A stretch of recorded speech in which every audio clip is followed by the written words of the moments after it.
জগতে যত জ্ঞান বুদ্ধি আছে সব কিছুর মূল কেন্দ্রবিন্দু, সব কিছুর ডিপো কোরআনে কারীম। কোরআনে কারীম এমন এক কিতাব যে কিতাবকে স্বয়ং আল্লাহ রাব্বুল আলামিন বলেছেন হাকিম,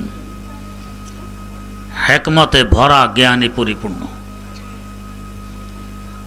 অতএব এই কিতাব যার সিনায় ঢুকবে তাকে জ্ঞানী বানাই দিবে। আমরা সকলেই চাই জ্ঞানী হই, বুদ্ধিমান হই, কিন্তু কি কাজ করলে, কোন রাস্তায় চললে জ্ঞানী হওয়া যায়, বুদ্ধিমান হওয়া যায়, আমাদের ক্ষুদ্র বিবেক ওই রাস্তা চয়ন করতে, ওই কাজ বাছনি করতে অক্ষম। তাই আল্লাহ পাক জানায় দিলেন যে আমার কালাম কোরআনে কারীম হলো জ্ঞানের ডিপু, হিকমতে ভরা, বুদ্ধি পরিপূর্ণ। অতএব যদি বুদ্ধিমান হতে চাও, জ্ঞানী হতে চাও, আমার কালাম সিনায় ঢুকাও, কালাম তোমাকে জ্ঞানী বানাই দিবে। বদরের যুদ্ধের আগের রাত একজন মুশরিক ভুলে এসে গেছে মুসলমানদের তাঁবুর এরিয়ায়। মুসলমানরা তাকে ধরে ফেলে, তাকে জিজ্ঞেস করে তোমাদের সৈন্য সংখ্যা কত? দুশমনের সৈন্য সংখ্যা জানতে পাইলে দুশমনের শক্তি সম্পর্কে আন্দাজ করা যাবে, ওই হিসাবে প্রস্তুতি নিতে সুবিধা হবে, মোকাবেলা করার প্রস্তুতি। কিন্তু ওই মুশরিক কিছুতেই বলে না। যতই চেষ্টা প্রচেষ্টা চলছে তোমাদের সৈন্য সংখ্যা কত বলো, সে বলে না। জটলা বেঁধে গেছে, মানুষের ভিড় আরম্ভ হয়ে গেছে। রাসূলুল্লাহ সাল্লাল্লাহু আলাইহি ওয়াসাল্লাম জানতে চাইলেন এখানে ভিড় কেন? বলা হলো যে হুজুর, একজন মুশরিক এখানে ভুলে এসে গেছে, আমরা তাকে ধরে জিজ্ঞেস করতেছি ওদের সৈন্য সংখ্যা কত, সে বলে না, এজন্য ভিড়। হুজুর বললেন একে আমার কাছে নিয়ে আসো। হুজুরের কাছে নিয়ে আসা হলো। সৈন্য সংখ্যা কত হুজুর জিজ্ঞেস করলেন না, জিজ্ঞেস করলেন তোমরা খাওয়ার জন্য দৈনিক কয়টি উট জবাই করো? মুশরিক জবাব দেয় 10টি। হুজুর সাল্লাল্লাহু আলাইহি ওয়াসাল্লাম বললেন একে ছেড়ে দাও, একে ছেড়ে দাও, এদের সৈন্য সংখ্যা 1000। কারণ এক উট 100 মানুষ খেতে পারে, 10টি উট জবাই করে, তার মানে 1000 মানুষ খায়, এদের সৈন্য সংখ্যা 1000। বাস্তবতাই ছিল 1000 সৈন্য এসেছিল যুদ্ধ করতে। তো সৈন্য সংখ্যা কত ও বলতেছিল না। রাসূলুল্লাহ সাল্লাল্লাহু আলাইহি ওয়াসাল্লাম তা উদ্ধার করে নিলেন কৌশলে। এই কৌশল কিভাবে তার ভিতরে আসলো? কোরআনের বরকত, যেহেতু সিনা কোরআনে ভরা। ইয়াসিন ওয়াল কোরআনিল হাকিম, হিকমতে ভরা, জ্ঞানে পরিপূর্ণ। কোরআন যার সিনায় আছে, কোরআন তাকে জ্ঞানী বানাই দিয়েছে। চেয়ার আছে, রুকে চেয়ারে বসতে খুঁজে।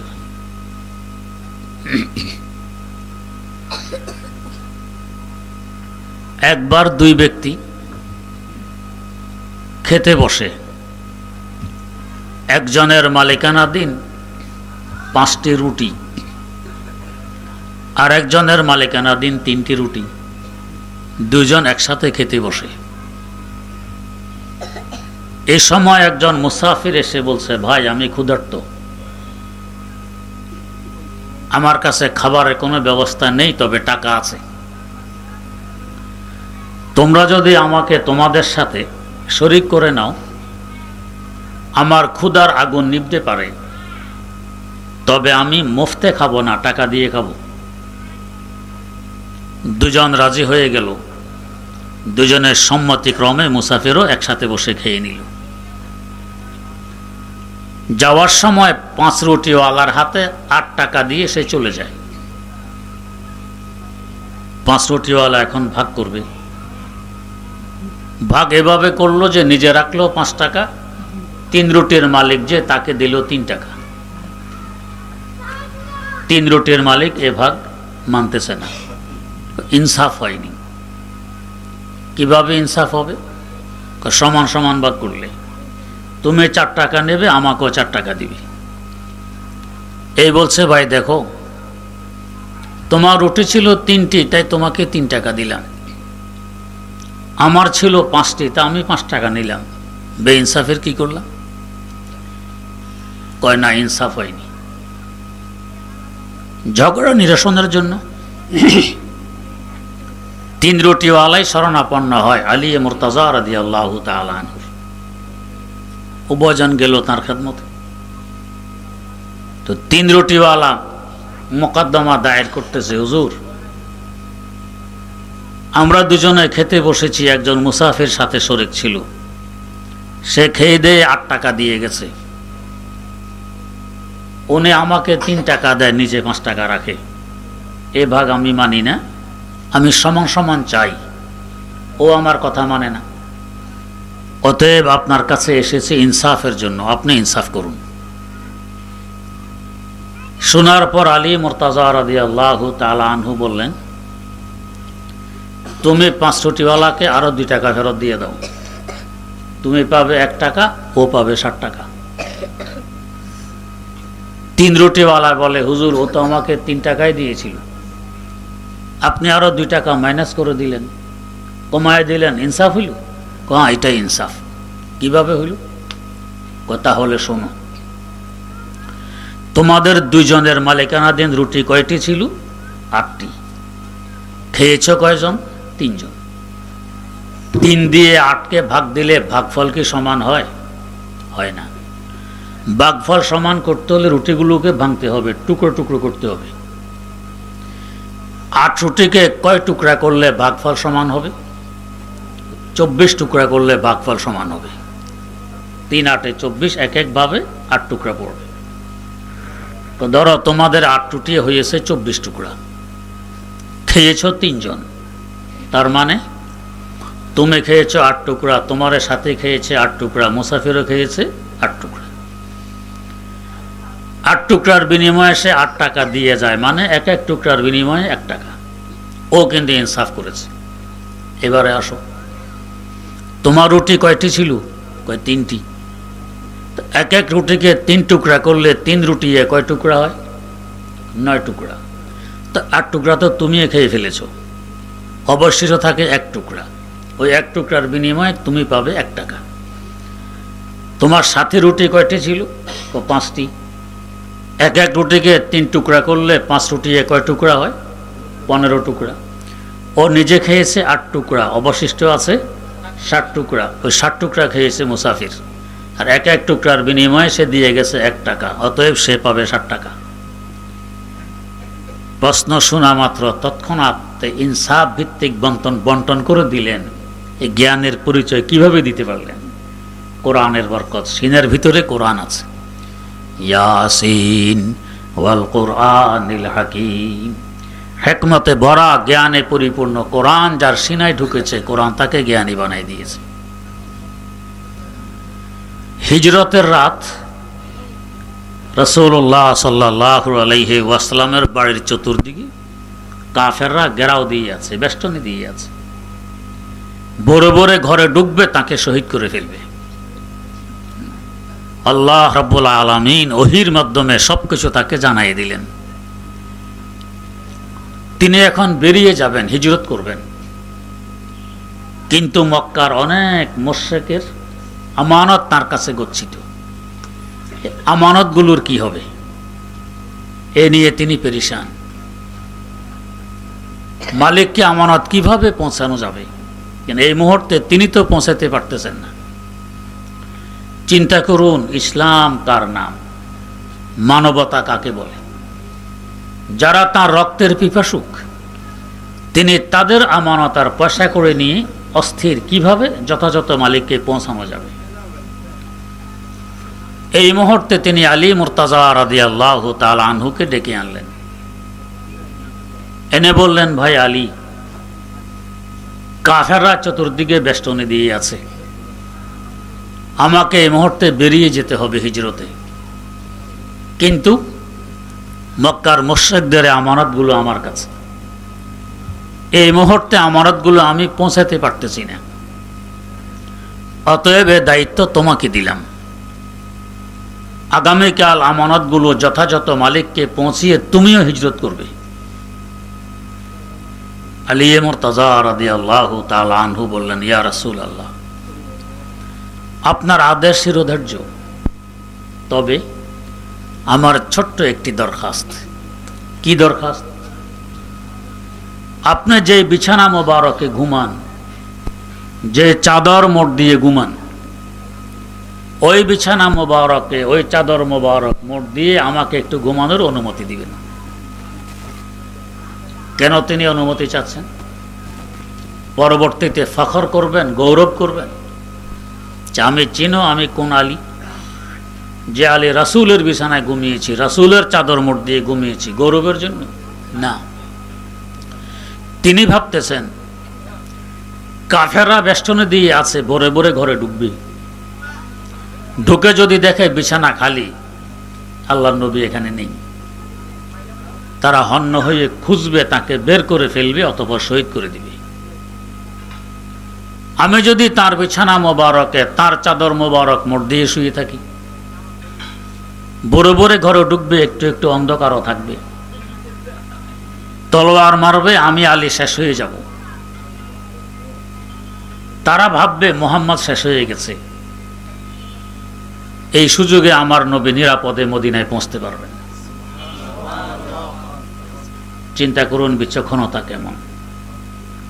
এর পাশাপাশি রাসূলের মহব্বতের কি পরিচয় দিলেন, যে আমি এক আলী কেন, আমার মতো লক্ষ কোটি আলীর জীবনের বিনিময়ে যদি আমার রাসূল নিরাপদে মদিনায় পৌঁছতে পারেন, এই সওদা সস্তা হবে। আয়ে দোস্ত আগার জাত লবি যাব তু বখশাম, আয়ে দোস্ত আগার জাত লবি যাব তু বখশাম, ওয়াজ জাঁচ আজিজ আস্তে বগো আব তু বখশাম, ওয়াজ জাঁচ আজিজ আস্তে বগো আব তু বখশাম। মহব্বত এই পরিমাণ, জীবন দিতেও দ্বিধাবোধ নেই, এদেরকে বলে আশেকে রাসূল। আমরা তো মাশাআল্লাহ আশেকে রাসূল হওয়ার দাবি করি। আমাদের এশকের পরিচয় কি? 12 রবিউল আউয়াল কাগজের টুপে মাথায় দিয়ে মিছিল নিয়ে বের হইলাম, মিছিল টিছিল করে ফিরে এসে খিচুড়ি কিংবা সিন্নি খেয়ে নিলাম। আর যদি ফাঁকে ফুঁকে একটু সুযোগ হয় তো ইয়া নবী সালাম আলাইকা অথবা সালাতুন ইয়া রাসূলুল্লাহ আলাইকুম কয়েকবার পড়ে দিলাম, বাস আমি আশেকে রাসূল। অথচ দুরুদের আদেশ যখন অবতীর্ণ হয়, সাল্লু আলাইহি ওয়া সাল্লিমু তাসলিমা, সাহাবায়ে কেরাম রাদিয়াল্লাহু তাআলা আনহুম দরবারে নবুয়তে আসলেন। বুখারী শরীফের বর্ণনা। এসে বললেন, ইয়া রাসূলুল্লাহ, সালাম কিভাবে পেশ করতে হয় আপনি তো আমাদেরকে শিখিয়েছেন, কিন্তু দুরূদ কিভাবে পাঠ করতে হবে এটা তো এখনো শিখেননি, দয়া করে এটাও শিখিয়ে দেন। এরপর হুজুর দুরূদ শিখাইলেন, যে দুরূদ আমরা নামাজে পড়ে থাকি এইটা। সাহাবায়ে কেরাম তো আরবি ভাষাভাষী, চাইলে নিজেরা বানায় দুরূদ পাঠ করতে পারতেন না, সাহস করেননি। যার উপরে দুরূদ পড়া হবে তার থেকেই শিখে তারপরে পাঠ করব। আর আমরা আরবি ভাষাভাষী নয়, ভাষা বাংলা, সবাই সোজা করে আরবি পড়তেও জানি না। চিটাগাং কর্ণফুলী নদীর দক্ষিণ পাড়ে, আমানত শাহ ব্রিজের দক্ষিণ পাড়ে এক বন্দার বাড়ি, ওনার নাম সুফি আহসানুল্লাহ, মারা গেছেন মাত্র 100 বছর আগে। উনি বানায় গেছেন সালাতুন ইয়া রাসূলুল্লাহ আলাইকুম, সালামুন ইয়া হাবিবাল্লাহ আলাইকুম। এইটা পড়লে আমরা আশেকে রাসূল হই। রাসূলের বিদায়ের 1300 বছর পরের বানানো এই ছন্দ পড়লে আশেকে রাসূল হই, আর রাসূলের শেখানো দুরূদ শরীফ পড়লে ওয়াহাবি হয়ে যাই, আশেকে রাসূল হইতে পারি না। হযরত মাওলানা হাবিবুল্লাহ মেজবা মরহুম একদিন শুনাইলেন, চিটাগাং একখানা আমাকে দাওয়াত করে ওয়াজ করার জন্য। তো এরাও চিনে নাই আমি কে, আমিও চিনি নাই ওরা কে। যাওয়ার পর যখন খুতবা পড়ে দুরূদ ইব্রাহিমি পড়া আরম্ভ করছি, ওয়াহাবি আল্লাহর মনে হয় যেন ওয়াহাবি, এটা বলে সব উঠে গেছে মাহফিল থেকে। আমি একা কাকে ওয়াজ করি এখন? তো রাসূলের শেখানো দুরূদ পড়লে ওয়াহাবি হয়, এটা এশকে রাসূল হয় না। আর সুফি আহসানুল্লাহ 1300 বছর পরের বানানো একটা ছন্দ, এটা পড়লে আশেকে রাসূল হয়। চিন্তা করুন, এর থেকে বড় ধোঁকা আর কি হতে পারে? তাই কোনো বুজুর্গ বলছিলেন, জিনহার আযা কওমনা বাশি কেফেরি বান্ত, জিনহার আযা কওমনা বাশি কেফেরি বান্ত, হকরা বসজুদে ও নবী রাব দুরুদে, হকরা বসজুদে ও নবী রাব দুরুদে। ওই ধোঁকাবাজদের মতো তোমরা হইও না। বছরে একবার ঈদের মাঠে গিয়ে সেজদা দিয়ে আসলো, আল্লাহর হক আদায় হয়ে গেল। আর বছরে একবার কাগজের টুপি মাথায় দিয়ে মিছিল দিয়ে আসলো, নবীর হক আদায় হয়ে গেল। হকরা বসজুদে ও নবী রাব দুরুদে। এর থেকে বড় ধোঁকা আর কি হতে পারে? যাদের রাত দিন 24 ঘন্টা মাথা থেকে পা পর্যন্ত নবীর সুন্নতে রঙ্গিত, এরা ওয়াহাবি সুন্নি হইতে পারল না। আর যার কাছে সুন্নতের নাম নিশানা নেই, হে এখন আশেকে রাসূল, শুধু সুন্নি নয়, আশেকে রাসূল। তাই কোন বুজুর্গ আফসোস করে বলছিলেন, তাআসির রাসূল ওয়া আনতা তুযহিরু হুব্বাহু, তাআসির রাসূল ওয়া আনতা তুযহিরু হুব্বাহু, হাযা লা আমরি ফিল ফিআলে বাদিউ, হাযা লা আমরি ফিল ফিআলে বাদিউ। রাত দিন রাসূল সাল্লাল্লাহু আলাইহি ওয়াসাল্লামের নাফরমানিতে ডুবা, আর দাবি হলো আমি আশেকে রাসূল। আমার হায়াতের কসম, এটা কত বড় আশ্চর্য বিষয়! নাফরমানি, এরপর আমি আশেক। বড় আশেক তো হইল ইন্নাল আশিকা লিমান ইউহিব্বু মুতিউ,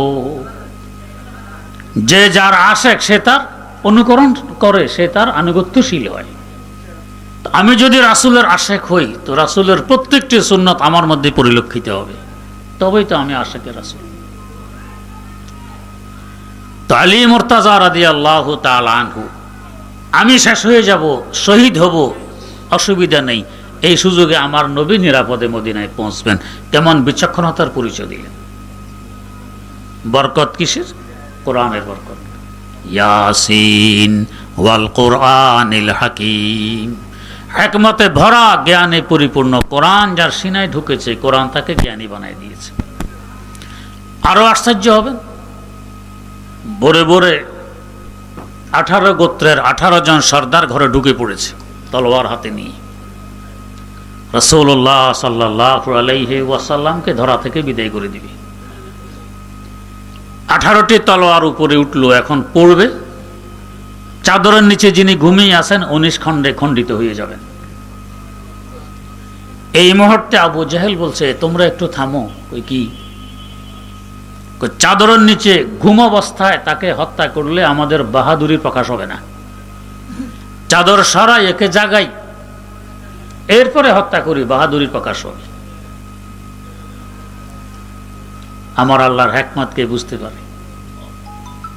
হাফেজ সিরাজি রহমতুল্লাহ আলাইহি বলে গেছেন, গোলামে পুখতা রেশো ও রাজে দাহরে কন্তর জো, গোলামে পুখতা রেশো ও রাজে দাহরে কন্তর জো, কে কস নকশা দেওয়া নকশা আয়াদ বহকমত ই মুইমারা, কে কস নকশা দেওয়া নকশা আয়াদ বহকমত ই মুইমারা।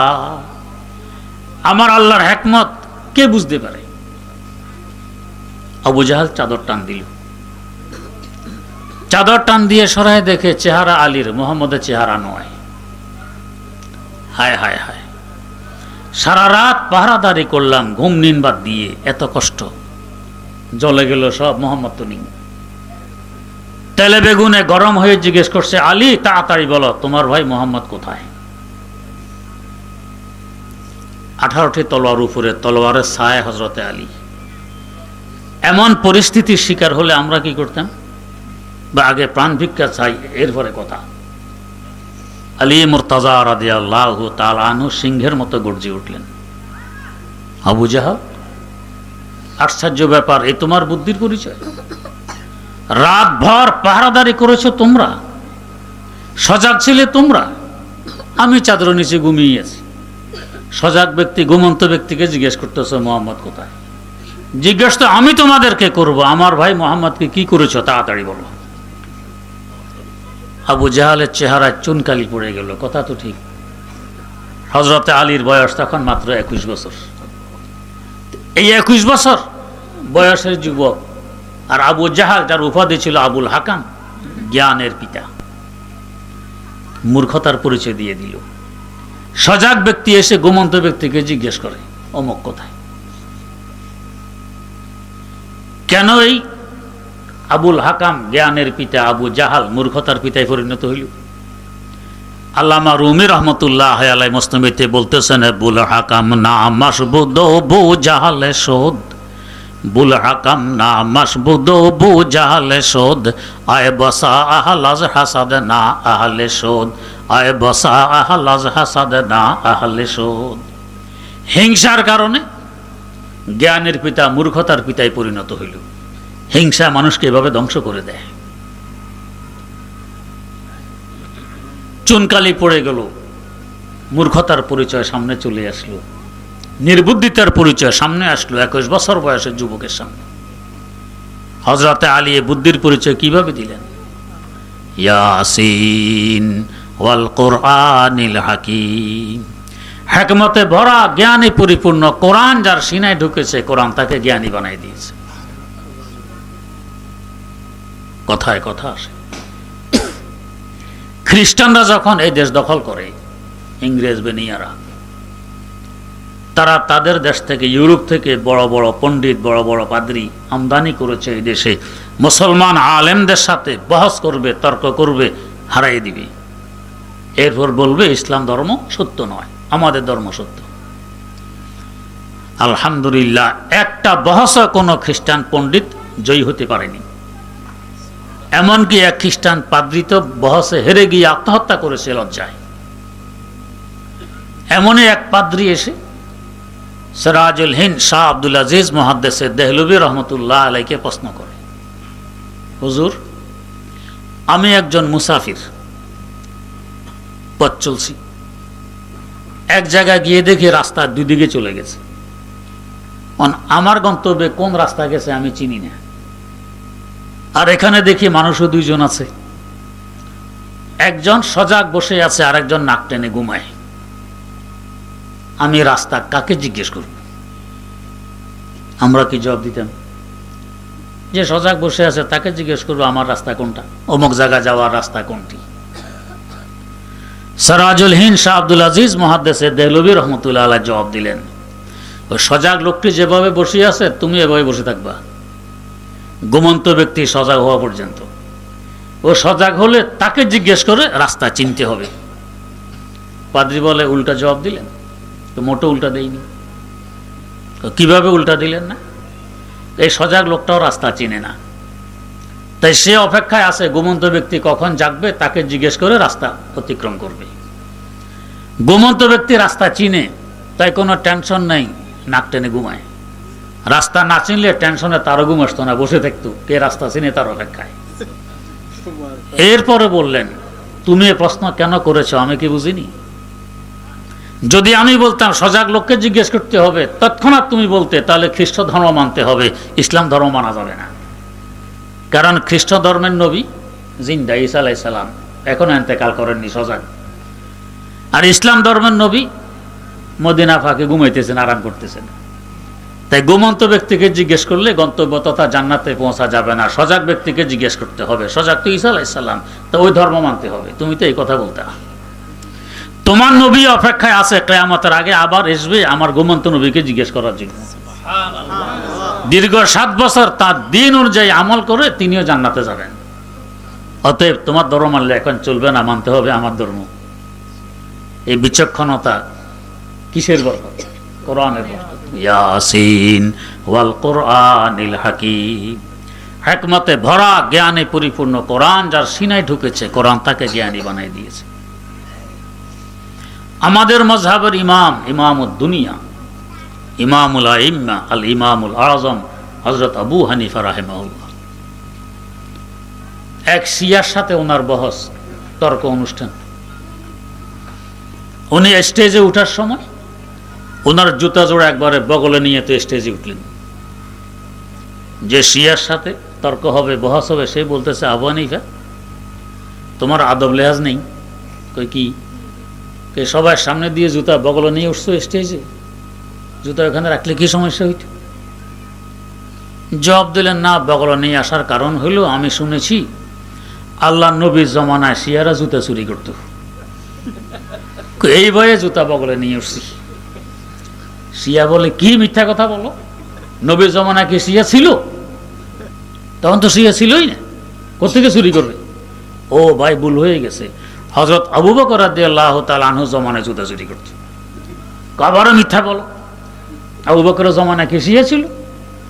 ও ভাই, আসলে ভুল হয়ে গেছে, হযরত ওমর রাদিয়াল্লাহু আনহুর জমানায় জুতা চুরি করত। আবার উদ্ভট কথা বলতেছো, ওমরের জমানায় কি শিয়া ছিল?